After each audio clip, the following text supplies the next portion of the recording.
So this is just going to be a quick refresher for people who aren't yet up to speed. For the last month or so, the GG board on 8chan has been run by someone who goes by the Twitter handle The Blade. Now the reason for this is because the original board owner, Nico of Death, was caught giving moderator access to Pterodax, who some of you may know on Twitter as a GNAA anti-GamerGate troll who has false flagged in the past.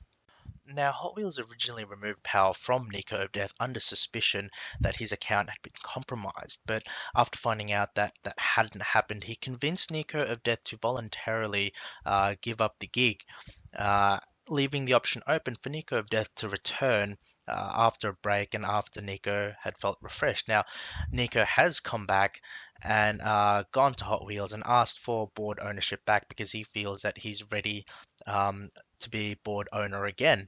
And Hot Wheels has given him those powers again because at the end of the day, Nico of Death is the board creator.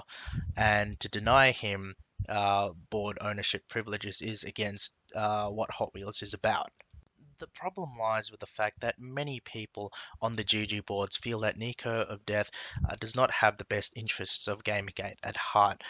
He has already joked about bringing Pterodax back as a mod, and he has also expressed on Twitter his dissatisfaction with the Gamergate hashtag, wishing it to go back to Five Guys Burgers and Fries.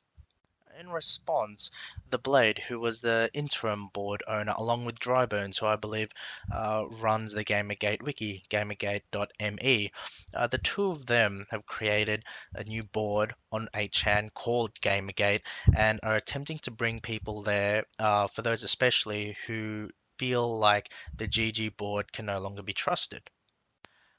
Because of these developments, the shills are out tonight in full force. They're trying to start infighting between people who support Gamergate and cause dissension among the ranks. But there are also people with legitimate concerns who believe that creating multiple forums for Gamergate would splinter or fracture the community.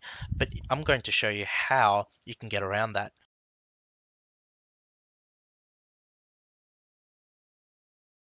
See, it's not that big of a deal, and I'd actually argue that one of Gamergate's biggest strengths is its decentralization. In fact, I'd wager that the people screaming loudest about this are shills trying to start panic, whether they're paid to do it or whether they're doing it for free.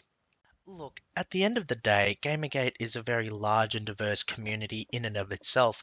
Now, whether you browse GG, whether you browse Gamergate, whether you browse Kotaku and Action, whether you go on Twitter, whether you go on Tumblr, it doesn't really matter. But at the end of the day, you need to remember that we are all in this together and that we are one community.